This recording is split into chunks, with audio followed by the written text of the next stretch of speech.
Title: हजरत मोहम्मद और यहूदियों का सवाल, हिकमत से भरा वाकया। इंट्रो। अस्सलाम अलैकुम। आज की वीडियो में हम आपको एक ऐसा वाकया सुनाने जा रहे हैं जो हजरत मोहम्मद की हिकमत और अदल का बेहतरीन मजहर है। ये वाकया उन यहूदियों के सवाल के बारे में है जो आपके पास आए थे। ये वाकया हमें न सिर्फ सिखाता है बल्कि हमारे ईमान को भी मजबूत करता है। तो आइए इस खूबसूरत वाकये को सुनते हैं। स्टोरी: ये वाकया मदीना मुनूरा का है, जहां हजरत मोहम्मद ने हुजरत के बाद सुकून तख्तियार की थी। मदीना में मुख्तलिफ कबाइल आबाद थे, जिनमें यहूदी कबाइल भी शामिल थे। एक दिन कुछ यहूदी उलमा ने हजरत मोहम्मद से एक ऐसा सवाल करने का इरादा किया जिससे वो आपको आजमा सकें। यहूदी उलमा ने हजरत मोहम्मद के पास आकर कहा, आए मोहम्मद, हम आपसे एक सवाल करना चाहते हैं। अगर आप उसका सही जवाब देंगे तो हम जान जाएंगे कि आप सच्चे नबी हैं। हजरत मोहम्मद ने फरमाया, पूछो, क्या सवाल है? यहूदी उलमा ने सवाल किया, हमें बताएं कि रूह क्या है।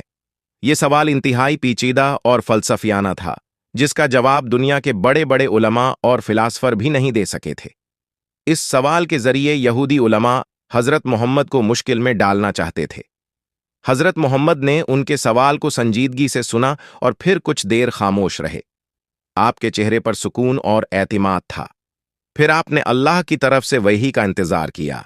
अल्लाह ताली ने हजरत जब्राइल अलैहिस्सलाम के जरिए हजरत मोहम्मद को जवाब दिया और ये आयत नाजिल हुई, और वो आपसे रूह के बारे में सवाल करते हैं।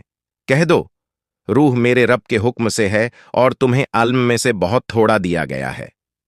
सूरह अल-इसरा 27। ये जवाब सुनकर यहूदी उलमा हैरान रह गए, क्योंकि उस जवाब में रूह के बारे में हकीकत बयान की गई थी कि उसका इल्म सिर्फ अल्लाह के पास है और इंसानों को उसके बारे में बहुत कम इल्म दिया गया है। यहूदी उलमा ने हजरत मोहम्मद की सच्चाई को तस्लीम किया और इस बात का एतराफ़ किया कि आप वाकई अल्लाह के सच्चे नबी हैं। ऊतरो: ये वाकया हमें ये सिखाता है कि हजरत मोहम्मद की हिकमत और इल्म अल्लाह ताली के हुक्म से है। हमें